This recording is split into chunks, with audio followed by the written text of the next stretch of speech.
열왕기상 20장 22절에서부터 34절입니다. 22절에서 34절입니다.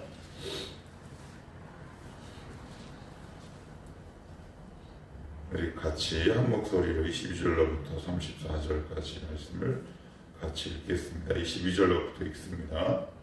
그 선지자가 이스라엘 왕에게 나와 이르되 왕은 가서 힘을 기르고 왕께서 행할 일을 알고 준비하소서. 해가 바뀌면 아람 왕이 왕을 치러 오리이다 아니라 아람 왕의 신하들이 왕께 아뢰되 그들의 신은 산의 신이므로 그들이 우리보다 강하였거니와 우리가 만일 평지에서 그들과 싸우면 반드시 그들보다 강할지라. 또 왕은 이 일을 행하실지니 곧 왕들을 제하여 각각 그곳에서 떠나게 하고 그들 대신에 총독들을 두시고 또 왕의 잃어버린 군대와 같은 군대를 왕을 위하여 보충하고 말은 말대로 병거는 병거대로 보충하고 우리가 평지에서 그들과 싸우면 반드시 그들보다 강하리이다. 왕이 그 말을 듣고 그리 아니라. 해가 바뀌니 베나다시 아람 사람을 소집하고 아벡으로 올라와서 이스라엘과 싸우려 하며 이스라엘 자산도 소집되어 분량을 받고 마주 나가서 그들 앞에 진영을 치니 이스라엘 자손은 두 무리의 적은 염소 떼와 같고 아람 사람은 그 땅에 가득하였더라. 그때 하나님의 사람이 이스라엘 왕에게 나와 말하여 이르되 여호와의 말씀에 아람 사람이 말하기를 여호와는 산의 신이요 골짜기의 신은 아니라 하는도다. 그러므로 내가 이 큰 군대를 다 내 손에 남기리니 너희는 내가 여호와인 줄을 알리라 하셨다이다 아니라. 진영이 서로 대칭한 지 7일이라. 일곱째 날에 접전하여 이스라엘 자손이 하루에 아람 보병 10만 명을 죽이매 그 남은 자는 아벡으로 도망하여 성읍으로 들어갔더니 그 성벽이 그 남은 자 2만 7천 명 위에 무너지고 벤하닷은 도망하여 아니라. 그의 신하들이 그에게 말하되 우리가 들은즉 이스라엘 집의 왕들은 인자한 왕이라니 만일 우리가 굵은 배로 허리를 동이고 대를 머리에 쓰고 이스라엘의 왕에게로 나아가면 그가 혹시 왕의 생명을 살리리이다 하고 그들이 굵은 배로 허리를 동이고 테두리를 머리에 쓰고 이스라엘의 왕에게 이르러 이르되 왕의 종 벤하닷이 정하기를 내 생명을 살려 주옵소서 하더이다. 아합이 이르되 그가 아직도 살아있느냐 그는 내 형제이니라. 그 사람들이 좋은 징조로 여기고 그 말을 얼른 받아 대답하여 이르되 벤하닷은 왕의 형제이니이다. 왕이 이르되 너희는 가서 그를 인도하여 오라. 벤하닷이 이에 왕에게 나아오니 왕이 그를 병거에 올린지라. 벤하닷이 왕께 아뢰되 내 아버지께서 당신의 아버지에게서 빼앗은 모든 성읍을 내가 돌려보내리이다. 또 내 아버지께서 사마리아에서 만든 것 같이 당신도 다메섹에서 당신을 위하여 거리를 만드소서. 아합이 이르되 내가 이 조약으로 인해 당신을 놓으리라 하고 이에 더불어 조약을 맺고 그를 놓았더라. 아멘. 오늘 이 본문을 보면서 어떤 감정과 어떤 생각이 드시나요? 인정하기 싫기는 하지만 저의 모습도 이렇게 오래되기도 하고요. 참 안타깝고 마음도 상하고 속도 상하는 장면이 곳곳에 등장합니다. 아람 군대의 이제 두 번째 공격이 곧 이어집니다. 그래서 첫 번째 아람 공격, 아람 침공이 있을 때 도움을 줬던 한 익명의 선지자가 이번에도 아합에게 이렇게 얘기를 합니다. 22절. 그 선지자가 이스라엘 왕에게 나와 이르되 왕은 가서 힘을 기르고, 그리고 22절 하반절에 보시면 아람 왕이 왕을 치러 오리이다. 예언을 해줍니다. 하나님의 말씀을 대신 전해주죠. 그래서 보충할 것 보충하고 제2침공에 대비해서 준비하십시오. 이렇게 이야기를 하니까 26절에 해가 바뀌니 베나다시 아람 사람을 소집하고 아벡으로 올라와서 이스라엘과 싸우려 하매. 만약에 아합이 말을 안 들었으면 또 어땠을까요? 아마 굉장히 어려운 지경에 이르게 됐을 겁니다. 웬일인지 이 아합이 이 말만큼은 듣게 됩니다. 말씀에 대비하죠. 말씀에 따라 전쟁을 준비합니다. 미래는 불확실하지요. 현대는 불안과 두려움의 시대입니다. 그래서 여러 가지 우리의 미래를 보장하는 갖가지 연금과 보장들이 유사일에 가장 많이 등장하는 것이 지금이기도 합니다. 저도 마찬가지죠. 사람 늘 불안과 두려움 속에서 살아갑니다. 미래에 대한 두려움이 얼마나 클까요? 그런데 오늘 말씀을 보니까 미래를 준비한 가장 확실한 보증과 자산, 보험이 말씀 앞에 서는 거라고 성경은 참 얘기합니다. 말씀을 하루하루 먹어가는 것, 날마다 말씀 앞에 서는 일이야말로 미래의 내 인생을 준비하고 가장 아름답게 꾸미는 일입니다. 어제 말씀을 준비하는데 머리가 쭉 뼈쓰더라고요. 왕을 치러 오리이다. 26절에 해가 바뀌니 베나다시 아람 사람을 소집하고 이스라엘과 싸우려 하매. 하나님의 말씀은 한치 오차도 없이 실현되고 구현되고, 이 말씀에 따라 보강하고 준비했던 아합은 큰 위기를 모면하게 됩니다. 우리는 갑자기 어떤 일에 닥쳤을 때 하나님을 원망하죠. 하나님, 어떻게 이런 일을 저에게 허락하셨나요? 예, 맞습니다. 하나님이 하신 것 맞죠. 하나님이 우리를 테스트하시든 아니면 사단이 우리의 신앙을 넘어뜨리려 하든 뭐 괜찮습니다. 하나님의 주권과 허락 아래 진행되는 것이기 때문에 그래요. 그런데 더 중요한 게 있습니다. 문제가 아닙니다. 전쟁이 문제가 아닙니다. 우리가 준비하지 않았기 때문에 그렇습니다. 보강하지 않았죠. 나의 신앙의 약점을 다잡지 않았습니다. 하나님은 분명히 말씀하셨어요. 매일 만나를 통해 우리의 영혼을 살펴라 라고 성경은 끊임없이 이야기했습니다. 그러나 우리는 그 말씀에 귀를 기울이지 않았습니다. 내 영혼의 연약함을 보강하지 않았죠. 준비하지 않았습니다. 예비하지 않았어요. 그래서 우리는 그 문제를 향해 이렇게, 때로는 하나님을 향해 이렇게 불평하고 불만합니다. 하나님, 이 문제 왜 허락하셨어요? 그런데 과연 그런가요? 오늘 말씀을 보면 만약에 내가 날마다 꾸준히 매일매일 하나님 앞에, 그 말씀 앞에 서 있는 그 믿음의 보강 훈련을 게을리하지 않았다면 이 문제가 아니라 내가 문제임을 깨닫게 되는 거죠. 하나님은 이걸 알길 원하시더라고요. 너 사실 이 문제가 너에게 문제가 아니다. 진짜 문제는 네가 내 말대로 하지 않은 것이 문제야. 여러분, 과거의 삶을 한번 돌이켜 보십시오. 제가 예전에도 이런 취지로 여러분들에게 말씀을 증언한 경험이 있는데, 지금 삶을 이렇게 돌아보고 추억을 해보니 나의 가장 큰 연약함과 문제는 그 환경의 문제가 아니라, 오늘 이 선지자가 아합에게 알려준 대로 당신은 돌아가서 아람 왕 베나다시 쳐들어올 때를 준비하고 보강하시오 라는 이 말씀 앞에 저는 순종하지 않았다.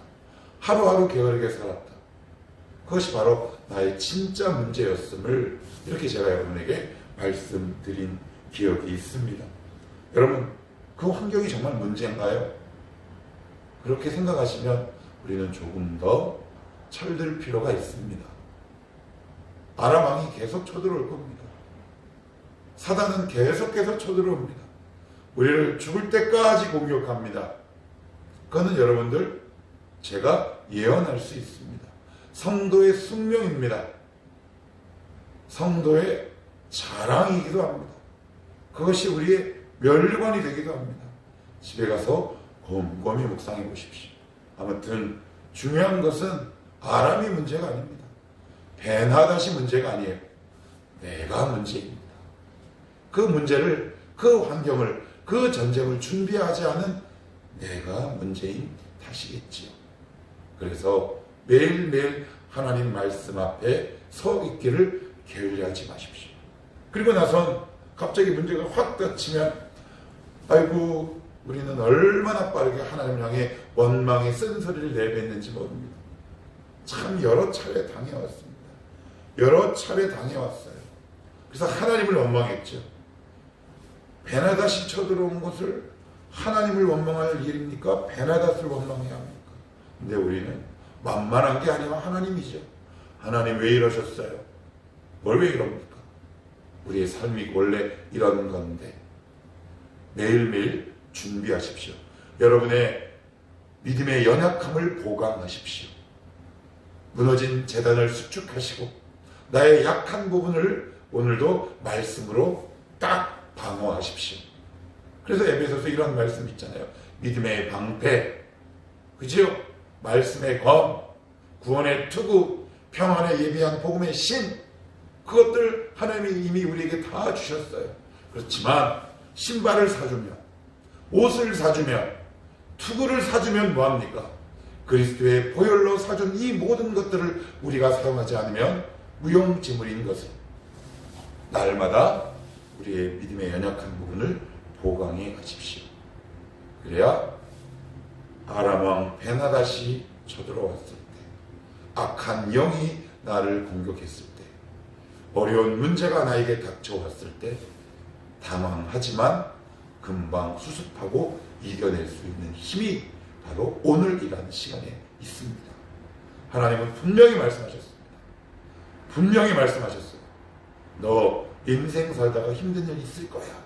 없다라고 성경은 이야기하지 않습니다. 믿는 것이 고난의 길이다 라고 얘기하고 있습니다. 성경은 고난이 없다라고 이야기하지 않고 고난을 이길 힘을 주겠다라고 얘기합니다. 전쟁이 없다라고 얘기하지 않고 전쟁이 이길 수 있는 힘과 지혜를 주겠다라고 말씀합니다. 그 지혜와 그 모략이 어디서부터 나옵니까? 선지자가 전한 말, 하나님의 말씀에서 시작됩니다. 다시 말씀드리지만 준비할 수 있어야 합니다. 언제요? 오늘. 어떻게 해요? 매일매일. 무엇으로요? 말씀으로요. 다시 읽어볼게요. 22절 그 선지자가 이스라엘 왕에게 나와 이르되 왕은 가서 힘을 기르고 왕께서 행할 일을 알고 준비하소서. 힘을 기르랍니다. 행할 일을 알고 준비하랍니다. 그랬더니 26절에 베나닷이 쳐들어왔습니다. 미래가 막 두려우세요? 예, 사람이니까 당연히 두렵죠. 왜 두렵지 않겠습니까? 저는 왜 두렵지 않겠습니까? 그러나 말씀에 투자하십시오. 말씀에 헌신하십시오. 그것이 여러분들의 미래를 아름답게 가꾸는 가장 위대한 자산이요 보험입니다. 그 말씀을 하루하루 내 영혼에 이식해 나갈 때 말씀이 열매 맺지요. 말씀이 싹을 틔우고 나에게 힘을 제공하고 영적 파워를 제공합니다. 하루하루 말씀을 먹는 것을 결코 우습게 보지 마십시오. 그것이 여러분 가운데 양분이 되고 그것이 때로는 큰 환경을 조성해서 여러분의 신앙을 보강하고 힘있게 만든다. 일목요연하게 한 문장으로 요약을 해보면 미래를 준비하는 가장 확실한 자산은 말씀에 투자하는 것이다. 매일매일 이렇게 말씀드릴 수 있습니다. 그래서 잘 보강했어요. 여기 보시면 25절 또 왕의 잃어버린 군대와 같은 군대를 왕을 위하여 보충하고 그랬더니 26절 쳐들어왔어요. 뭐라 그러냐 이렇게 얘기합니다. 교만한 아람 왕이 28절 그때 하나님의 사람이 이스라엘 왕에게 나와 말하여 이르되 여호와의 말씀에 아람 사람이 결국 벤하닷이겠죠. 말하기를 여호와는 산의 신이요 골짜기의 신은 아니라 하는도다. 이게 무슨 말이에요? 지역신. 지역신.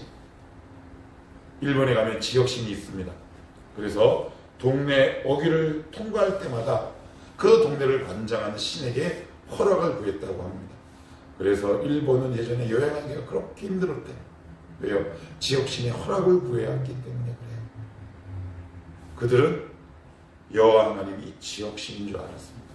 우리도 똑같습니다. 하나님, 오늘 제가 10장 불렀습니다.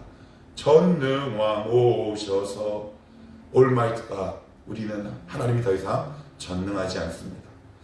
사단은 예수를 믿으라고 얘기합니다. 하나님 살아있다라고 얘기합니다. 그렇지만 하나님 역사한다고 얘기합니다. 그러나 이렇게 이야기합니다. 네가 믿는 하나님은 지역신이야, 골짜기의 신이야, 들의 신이야. 국한시키고 한정시킵니다. 우리가 진 겁니다. 우리 하나님은 올마이티가 하십니다. 역사하시지 않는 환경이 없고, 역사하시지 못하는 부분이 없고, 역사하지 않으시는 지경이 없고, 역사 못하시는 환경이 없습니다. 내가 그렇게 믿고 알고 있을 뿐입니다. 믿음의 지경을 넓혀 가십시오. 그래야 역사하십니다. 하나님, 내 믿음의 지경이 넓어지게 하옵소서. 이거는 역사하시지 않을 거야. 이 부분은 하나님도 어떻게 알 수 없어. 라는 남 모르는 패배감이 의외로 성도 안에 많이 있음을 발견합니다. 저도 그 부류에서 예외는 아니겠지요. 저도 목사이기 전에 성도이기 때문에 그렇습니다. 하나님은 지역신입니까? 골짜기의 신입니까? 산의 신입니까? 아니면 광야의 신입니까? 창세기 12장 10절로부터 20절까지 보시면 하나님이 아브라함을 부르시는데, 아브라함이 기근 때문에 애굽으로 들어가게 됩니다. 거기서 사례를 누이라고 하죠. 너무나 잘 아는 거죠. 근데 거기서 그런 아브라함을 구원해서 데리고 나오는 분이 우리 하나님이신데, 이게 뭘 상징하는 걸까요? 예수 믿으면 부자 된다라는 걸 상징할까요? 사실 그래서 은금을 갖고 나왔으니까. 근데 그건 되게 부수적인 거, 지역적인 문제고, 아브라함은 메소포타미아 한 지역에 오래 정주하고 살았단 말이에요. 그러니 그 지경 밖을 나가본 경험이 없어요. 그래서 메소포타미아 그 당시의 모든 문화, 모든 종교는 그 지역신이 있었단 말이에요. 그러니까 아브라함에게도 어떤 이미지가 각인됐냐면, 나를 부르는 사람은 살아있어. 이 존재는 살아있는데 지역신일 거야. 이런 이미지가, 이런 인식이 강했다는 거예요. 근데 그것을 첫 번째로 하나님이 바로를 다스림으로 깨뜨려 버리십니다. 그래서 아브라함의 믿음이 확장됩니다. 아, 우리 하나님 지역신은 아니구나,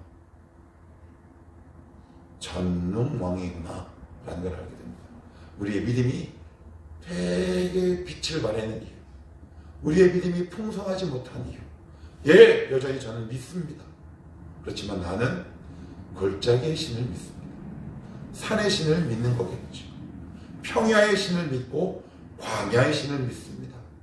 부천의 신을 믿을 뿐입니다. 기억하십시오. 사단은 하나님 살아있다라고 얘기합니다. 하나님 죽었다라고 우리에게 도전하기에 우리의 믿음이 너무 커요. 그래서 타협합니다. 어떻게 해요? 이 부분은 역사하지 않아. 속는 겁니다. 여러분의 기도 노트를 펴보십시오. 어떤 기도 제목에 취약점이 있습니까? 인간관계입니까? 물질입니까? 여러분 안에 있는 죄악과 오래된 습관적인 죄입니까? 하나님은 모든 영역에 다스리고 통치하는 올마이티가 전능왕입니다.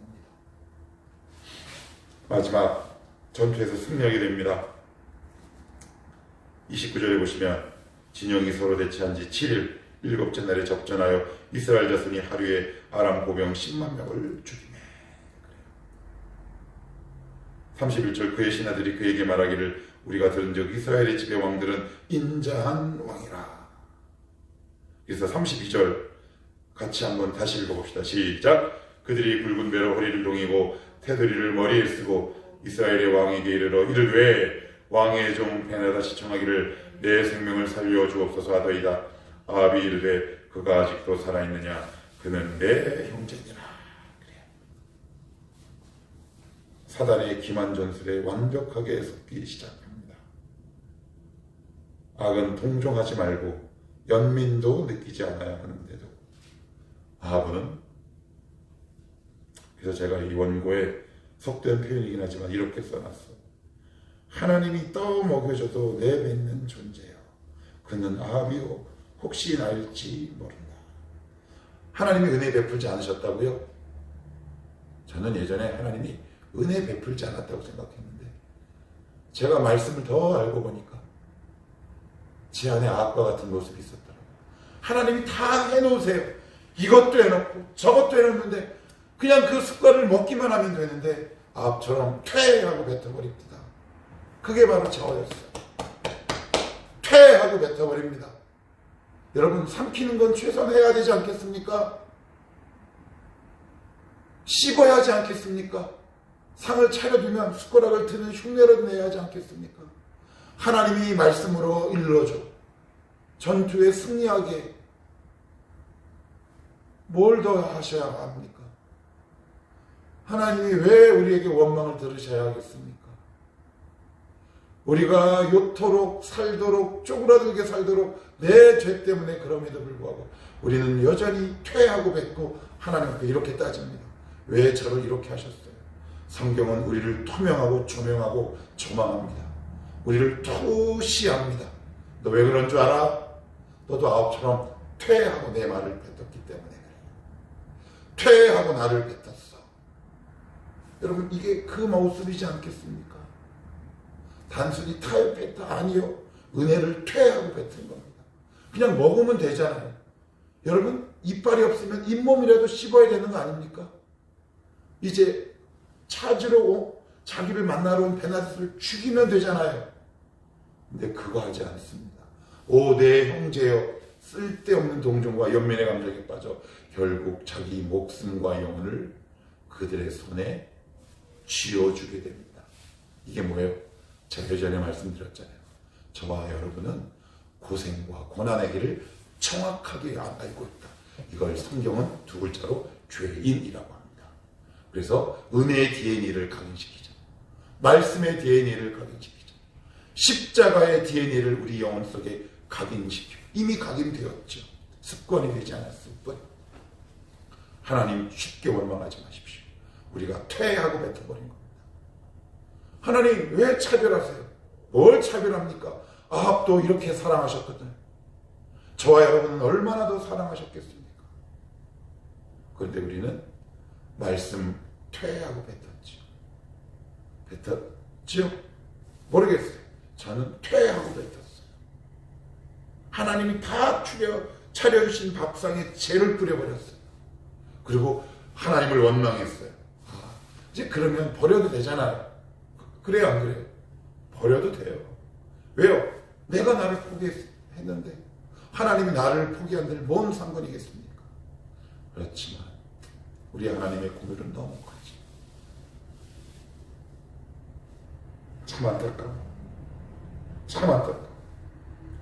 33절 읽고 마치겠습니다. 시작. 그 사람들이 좋은 징조로 여기고 그 말을 얼른 받아 대답하여 이르되 베나닷은 왕의 형제니이다. 왕이 이르되 너희는 가서 그를 인도하여 오라. 베나닷이 이에 왕에게 나오니 왕이 그를 병거에 올린. 병거, 누구의 병거? 아합의 병거. 아합의 마차. 자기 자리로 올렸답니다. 바보 같은 놈, 바보 같은 자식입니다.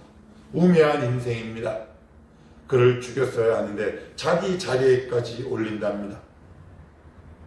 사단은 일거에 제압하지 않으면 여러분의 자리에까지 올라갑니다. 그런데 그 촉매가 누구예요? 그 숙주가 누굽니까? 그 동기를 제공한 자가 누굽니까? 아합입니다. 바로 나입니다. 바로 우리입니다. 그러니 오늘 말씀을 들으시고 악과 타협하지 마. 하나님이 떠먹여주는 은혜의 복을 꼭꼭 씹으십시오. 씹지도 못하냐? 씹을 수 있잖아요. 하나님이 이 땅에 내려오셔서 십자가에 달리시고 모든 이루어놓으신 구원의 그 감격과 은혜를 우리는 씹어서 먹고 누리기만 하면 되는데 사람들은 참 뱉습니다. 퇴하고 뱉어요. 왜 이렇게 말씀이 맛이 없나 하고 퇴하고 뱉습니다. 조금 고생하니까 알겠더라. 말씀을 맺겠습니다. 하나님은 골짜기의 신입니까? 아닙니다. 우리 하나님은 전능왕이십니다. 이것을 진짜 고백할 때 우리의 삶도 전능왕 하나님의 통치 아래 있음을 믿어내십시다. 그 인생이 풍요롭고 부여로운 인생을 살지 않겠습니까? 기도하십시다.